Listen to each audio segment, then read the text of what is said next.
1 number সপোনত অজগৰ দেখিলে কি হয় উত্তৰ কাৰোবাৰ লগত কাজিয়া হ'ব 2 নম্বৰ সপোনত জুই লগা দেখিলে কি হয় উত্তৰ ব্যৱসায়ত লোকচান হ'ব 3 নম্বৰ সপোনত অচিনাকি নাৰী দেখিলে কি হয় উত্তৰ মনৰ আশা পূৰ্ণ হ'ব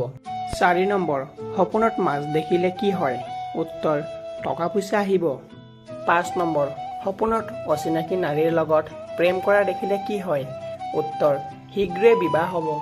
6 নম্বৰ সপোনত কান্দিলে কি হয় উত্তৰ সুখ আহিব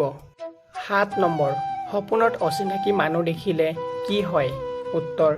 আত্মীয় সহায় কৰিব 8 নম্বৰ সপোনত অন্ধকাৰ দেখিলে কি হয় উত্তৰ বিপদ আহিব 9 নম্বৰ সপোনত অভিনেত্ৰীৰ দৰ্শন হোৱা দেখিলে কি হয় উত্তৰ সৌভাগ্য সূচিত হ'ব 10 নম্বৰ সপোনত জুই দেখিলে কি হয় উত্তৰ টকা পইচা থকা ছোৱালীৰ লগত বিবাহ হ'ব 11 নম্বৰ সপোনত অনাথ বা অসহায় ব্যক্তি দেখিলে কি হয় উত্তৰ বহুত ধনৰ অধিকাৰী হ'ব 12 নম্বৰ সপোনত অবিবাহিত ছোৱালী দেখিলে কি হয় উত্তৰ বিবাহৰ লক্ষণ 13 নম্বৰ সপোনত অগ্নিত কাপোৰ পোৰা দেখিলে কি হয় উত্তৰ ব্যৱসায়ত ক্ষতি হোৱাৰ লক্ষণ 14 নম্বৰ সপোনত অন্ধ লোক অহা দেখিলে কি হয় উত্তৰ অৰ্থৰ অভাৱ হোৱাৰ লক্ষণ 15 নম্বৰ সপোনত অন্তপুৰৰ দৃশ্য দেখিলে কি হয় উত্তৰ ব্যৱসায় ভাল হোৱাৰ লক্ষণ 16 নম্বৰ সপোনত অন্ন দেখিলে কি হয় উত্তৰ ভাল হোৱাৰ লক্ষণ 17 নম্বৰ সপোনত মৃত্যু ব্যক্তিৰ পৰা কিবা এটা পোৱা দেখিলে কি হয় উত্তৰ তেনেহ'লে সেই সপোনৰ অৰ্থ হ'ব আপোনাৰ সুখ শান্তি হ'ব 18 নম্বৰ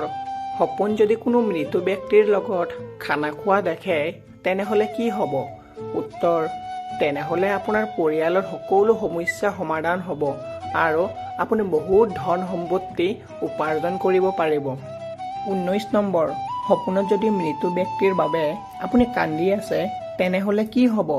উত্তৰ তেনেহ'লে আপোনাৰ জীৱনত বহুত সুখ আহি আছে 20 নম্বৰ সপোনত যদি মৃত মানুহ দেখিলে কি হয় উত্তৰ শাৰীৰিক শক্তি বৃদ্ধি পায় 21 নম্বৰ সপোনত যদি মৃত ব্যক্তিক বহুত দামী কাপোৰ পিন্ধা দেখে তেনেহ'লে কি হ'ব উত্তৰ তেনেহ'লে সেই কাপোৰ অৰ্থ হ'ল আপোনাৰ ধন সম্পত্তি হেৰুৱাৰ ইংগিত দিয়ে 22 নম্বৰ সপোনত যদি কোনো মৃত ব্যক্তিক জীৱিত দেখে তেনেহ'লে কি হ'ব উত্তৰ তেনেহ'লে আপুনি ধন সম্পত্তি লাভ কৰিব আৰু আপোনাৰ জীৱন সুখ শান্তি আহিব 23 নম্বৰ সপোনত যদি কোনো মৃত ব্যক্তি আপোনাক মাতে তেনেহ'লে কি হ'ব উত্তৰ তেনেহ'লে সেই সপোনে আপোনাৰ মৃত্যুৰ ইংগিত দিয়ে ভিডিঅ'টো চাই যদি ভাল লাগিছে তেনেহ'লে প্লিজ এটা লাইক কৰি দিব আৰু পাৰিলে এটা শ্বেয়াৰ কৰি দিব ধন্যবাদ